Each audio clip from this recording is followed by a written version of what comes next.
I started to play golf with Special Olympics. Special Olympics Iowa is a nonprofit organization that served Iowans with intellectual disabilities since 1968. Special Olympics Iowa helps provide training and competitions in 23 Olympic-type sports. For more information, visit soiowa.org.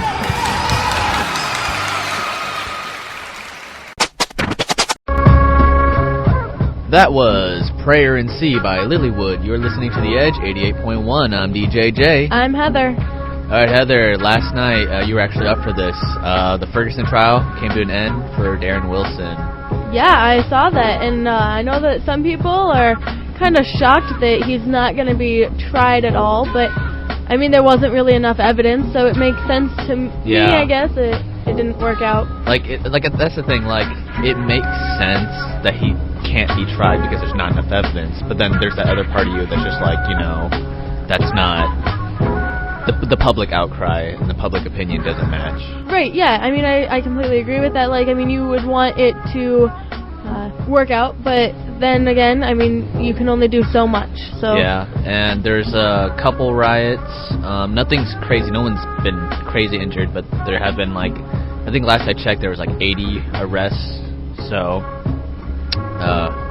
it's quite a bummer.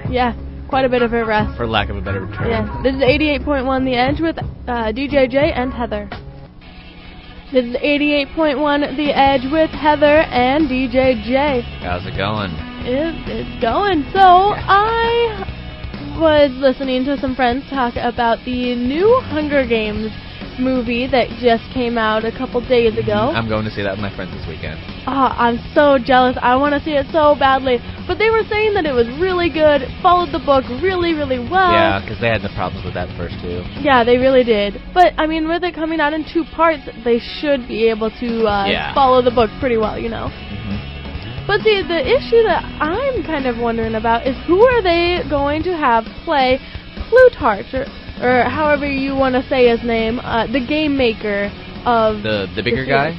Yeah, Philip Seymour Hoffman played him before in Catching Fire, but since he died in February, I mean, they need to find somebody. Died? Yeah, he died February 2nd, but so they need to find somebody. Where have I been? I had no idea. What?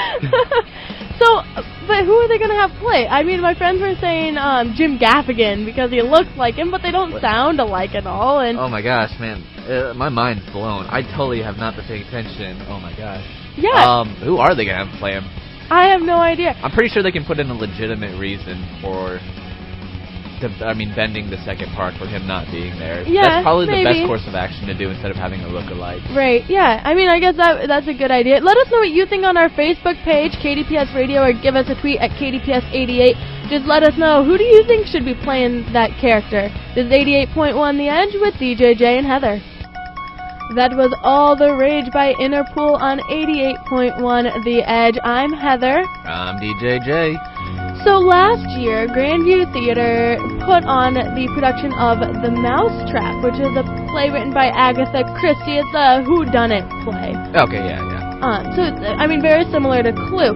Now, the interesting thing is, in 1952, it actually opened on this day. Hey, small world. Yeah, so it's kind of cool. It opened in London, and there were 450-some people who went to the premiere of it, I guess you could say. You know, we should have, instead of doing The Mousetrap last year, we should have did it this year. That would have been so sweet. Yeah, because, the play that we just did, it just finished. So, we could have had the opening night on the opening, the original opening day, opening day, yeah. That would have been kind of cool. Huh. Maybe some other year, in a few years, once everybody's already graduated and they can have a new cast for it. But yeah, so that's kind of a cool little tidbit of history. It's a really popular play, still going on today. Well-renowned groups are performing it and everything, so some pretty interesting facts there. This is 88.1 The Edge with DJJ and Heather. That was Everything Has Changed by Taylor Swift. You're listening to 88.1 The Edge on BJJ. I'm Heather. All right, Heather, I just read a story online. It's on foxnews.com. And apparently, police are now investigating a prostitution ring led by a 17-year-old high school student. 17-year-old? Yeah. Talk about early businessman. I'm kidding. Oh man, that is ridiculous though. Like, Yeah. seriously, how does that even happen? Well, I'm reading online. He used like social media, and he's obviously using like euphemisms to hide what he was doing. Right. But anyway, he would go online and solicit sex with a 15-year-old girl for like cash and like alcohol and other like goods. That is ridiculous. That guy just needs to be taken off any form of internet he's been access at all. he's being detained. They do have an adult, a 21-year-old actually being arrested for involvement with the ring. So Seriously? yeah. Oh man. So- You think that people would learn from other situations that stuff isn't okay? Yeah, they catch that really quick. That Yeah. doesn't sit right in a lot of cultures and just the world in general. Yeah, no kidding. That's, oh man. Yeah. I don't know what I would do if I had a friend who was Like if you knew that was going on. Yeah, like Yeah. I mean, Like on I both wouldn't- sides, just yeah. like participating and working for it. Right. Yeah. Oh my goodness. I would probably call the cops right then and there and just be like, hey, this is going on and it Yeah, this is stop. crazy. Yeah. Yeah. Alrighty, up next we got All About That Bass by Megan Terreno. You're listening to The Edge 88.1. That was All About That Bass by Megan Terreno. And a fun fact about that song, I mean, I don't know about you, but sometimes I find it a little offensive because, I mean, we have all this talk about how advertisements and magazines and just the self-image that us as women are supposed to be having has been deterred from what it should be, and that now everybody's expected to be sticks, like size 00 or 0. But the song takes the opposite role, and it's telling us, you know, it's good to be heavier, and that it's almost better to be a heavier set lady over a skinnier lady. And, I mean, I'm just naturally a little bit thinner than the average size, I guess, but I don't think that that should be anything that says, like, I'm not as pretty as somebody else. But I also don't think that somebody who is heavier should be thought of as any less pretty, because they can be just as pretty. So, I know that that song has gotten some controversy, and I can understand why. Even people who are heavier have said some things about that song, about how it kind of gives a bad image to some women in the world. So, I mean, what do you guys think? Let me know on Facebook at KDPS Radio or tweet at KDPS88 and just let me know. Do you think that that song is giving a bad image to ladies? This is 88.1 The Edge with Heather. You're listening to 88.1 The Edge with Heather. You know, there are some people in life where you really could care less to ever see them again, and I know I have one of those people. And I had to sit through chapel today, and they were right there. You know, they live in Minnesota now, going to a seminary there, and sure enough, here they are, back in the Des Moines area for Thanksgiving break, and they decided to show up to campus. And, you know, it's not something necessarily that I have any control over, but definitely not somebody that I ever want to see in my life. She's kind of wronged me and wronged some of my best friends way too many times, and even they don't even care to see her. And so it makes it really difficult to sit through like a worship service or anything like that and not think anything about that person being right there, right across the aisle from you and everything. So how do you deal with that? I don't really know, because I just get kind of upset about it and let it affect me for a little bit of the day, which I probably shouldn't do, but it happens. So I'm working on it, working on getting over that type of stuff, but I guess it's something I'm going to have to deal with the rest of my life, no matter where I'm at. There's always going to be that one person I don't care to see. This is 88.1 The End with Heather. In 2007, 6 couples came to Polk County, and they were suing because they wanted the right to marry, and they were all same-sex couples. I'm Emily Cullen, and I'm a third-year law student at Drake University. As of October of 2014, 32 states have legalized gay marriage, while 18 states continue to have gay marriage banned. The Supreme Court of the United States made a decision to get rid of DOMA, which was the Defense of Marriage Act, which had been signed into law under President Bill Clinton. And what it did was it defined marriage as between a man and a woman. When the Supreme Court chose that, they made it legal from the federal standpoint to file taxes and to extend benefits to couples who were legally married somewhere who were of the same sex. Although gay marriage is recognized at the federal level, each state was given its own right to determine whether it will or will not recognize gay marriage at the state level. April 3rd of 2009, the Supreme Court unanimously in the state of Iowa said that gay marriage could not be denied because it was only based on sexual orientation, and that was not going to be acceptable within the state. The United States is supposed to have the full faith and credit clause, which says that either credit lines, identity, so driver's licenses, and marriage licenses are all supposed to go from state to state and be intact. However, what we have right now with same-sex marriage, if you get married in one state, like Iowa, where it's legal, and you move to another state that it's not legal, you can still file federal taxes as a married couple, so you can have a joint filing, but you cannot file jointly at the state level. Gay couples face more issues than just whether or not they can legally be married in a state. There have been a couple of lawsuits over people who refuse to make cakes for gay and lesbian couples who have lost their businesses. There are places who have refused to allow you to have your ceremony done in their location. While many gay couples face many issues throughout their relationship and the process of getting married, there is still hope as some couples find uplifting people and supportive people throughout their lives.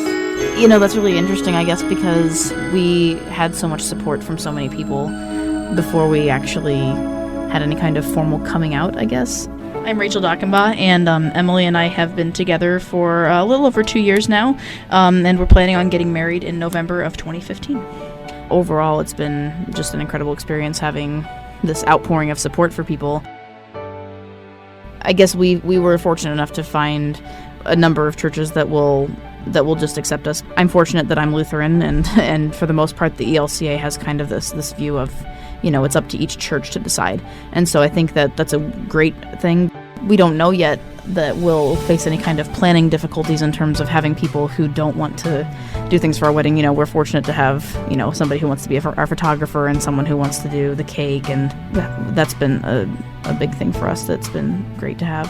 For me, the best blessing has been having friends and other people in my life that I can come to that are just as much like family when family struggles. And kind of, you know, I think another thing that we've had that's been very fortunate is that we've had each other. You know, I struggled with coming out, and Emily was there for me, and, you know, we've been there for each other, and we've, you know, been there to support each other along the way and say, you know, this isn't about them, this is about us. This is about what we have and what we want for each other, and that's been great. You're listening to 88.1 The Edge with Heather. This hour, I'm going to be bringing you all the things to do on Halloween, which is coming up on Friday the 31st. I'll be bringing you ideas for costumes, some baked goods, and maybe some haunted houses to go to. So stay tuned on 88.1 The Edge. You're listening to 88.1 The Edge with Heather. With Halloween coming up this Friday, I just thought I'd give you a little bit of the history of the holiday.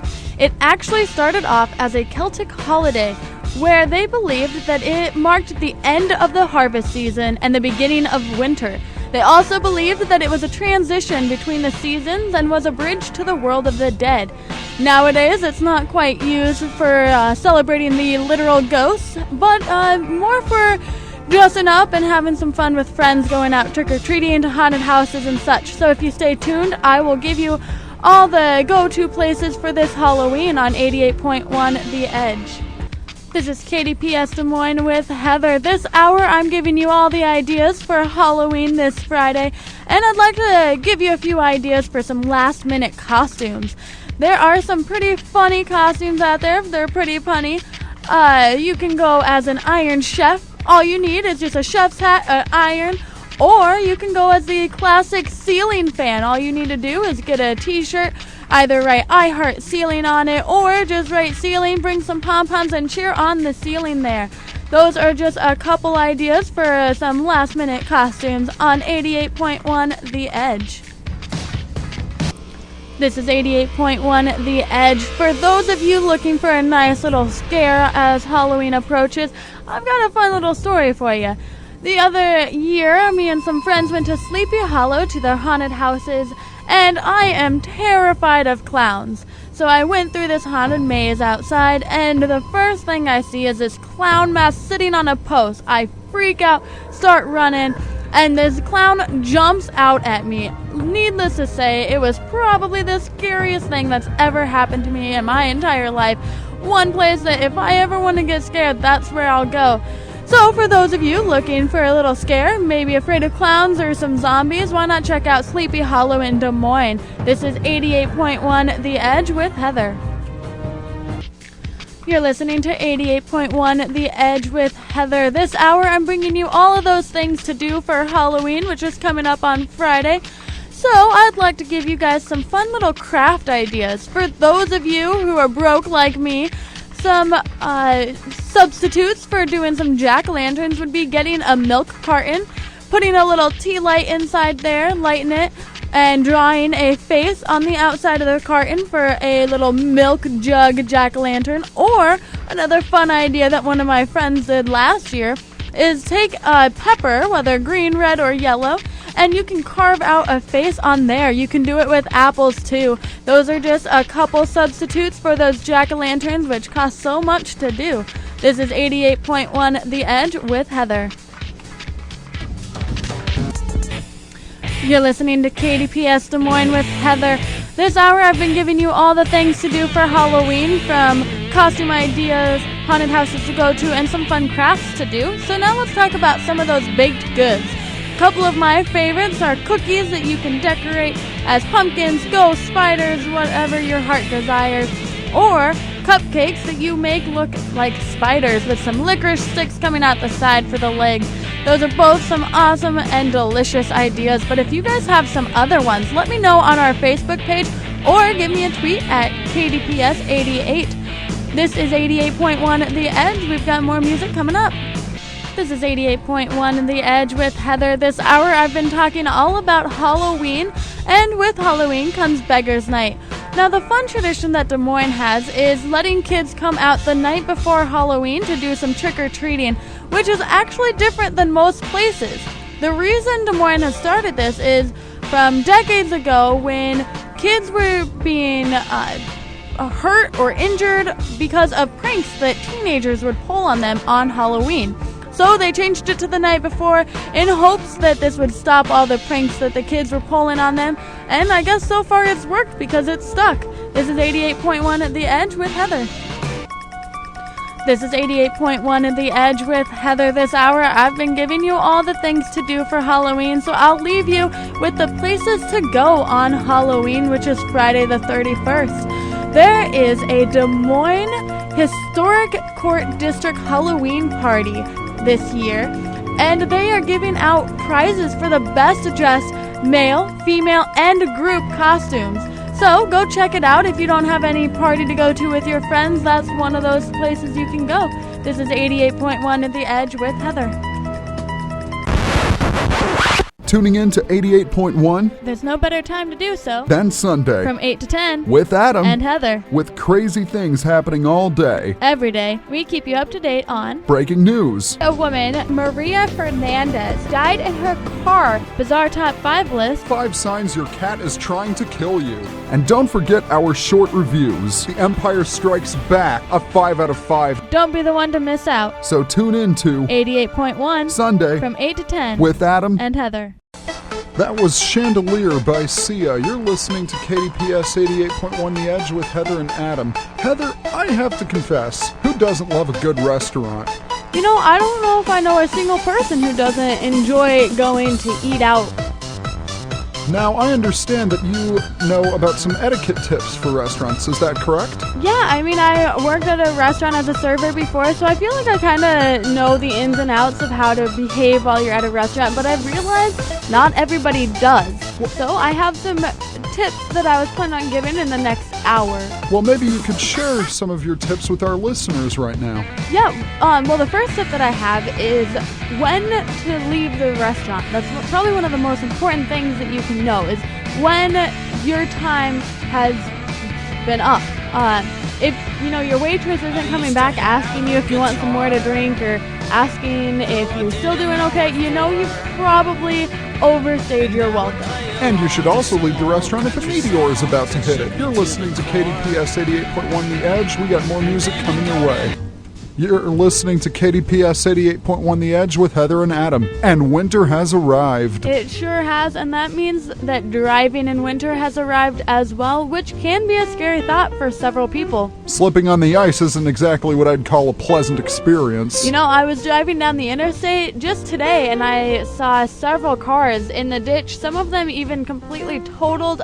People got out lucky with just, a stalled engine or something. Well, I hope they all survived, and I hope that everyone's okay. You're listening to KDPS 88.1 The Edge. We got more music coming your way. That was Trumpets by Jason Derulo. You're listening to KDPS 88.1 The Edge with Heather and Adam. Do we have any more restaurant tips for our listeners? We sure do. This one's actually speaking about tips at restaurants. How much do you tip your waitress or waiter? I thought it was tips like don't chew with your mouth open. Nope, these ones are going from the customer at the restaurant to the server. And it's usually a good estimate to plan on about 15 to 20% for your tip for just a ordinary visit to any restaurant. Well, they want you coming back. It's very true. Now, don't feel obliged to just keep it between that. You can always tip more, and in fact, waitresses and waiters really enjoy being able to bring home a little extra cash. So if you have a good waiter or waitress, make sure to tip them a little extra. You're listening to KDPS 88.1 The Edge. Up next, we have Mr. Jones by Counting Crow. You're listening to KDPS 88.1 The Edge with Heather and Adam. Adam, I ran into a very interesting statistic the other day where 93% of communication is actually nonverbal, whereas 7% is verbal communication. I can imagine that 7% is very significant. I would like to think so. I know that some people who would read that would think that just means you don't have to focus on how well you can speak to one another. But I think that, in any relationship or even in a job, it's just as important to be able to speak well as it is to communicate without using your voice. That's very true. Think of if you were in a job interview. They pay pretty close attention to how well you speak. You're listening to KDPS 88.1 The Edge. Up next, we have Lane by the River Monks. To KDPS 88.1 The Edge with Heather and Adam. Heather, you have one more tip for our listeners for restaurants. I do. The last restaurant etiquette tip for this hour is clean your table. Before you get up to leave the restaurant, just take a few minutes, stack up your plates, your cups, put all your trash in one area. Not only will it make it look more presentable for the entire restaurant, but it'll also make your server a little happier when they get there to pick it up. The more you make the server happy, the more happier they are doing their job. You're listening to KDPS 80.1 The Edge. Up next is Burning Gold by Christina Perry. You're listening to KDPS 88.1 The Edge with Adam and Heather. The other day, I had a friend who showed very little proper work ethic. I can only imagine how well this story is going to end up. Well, they were out partying a little too late the night before and woke up hungover, throwing up, and decided without telling anybody that they just weren't going to show up to what they had already put their responsibility into. They were expected to be there. They didn't show up. We were left hanging, no idea where this person was or what happened to him until we were told that, they were out partying the night before. Moral of the story, thinking over drinking. You're listening to KDPS 88.1 The Edge. Up next is Breakers by Local Natives. This is KDPS Des Moines with Adam and Heather. Something incredible has happened at the European Space Agency, Heather.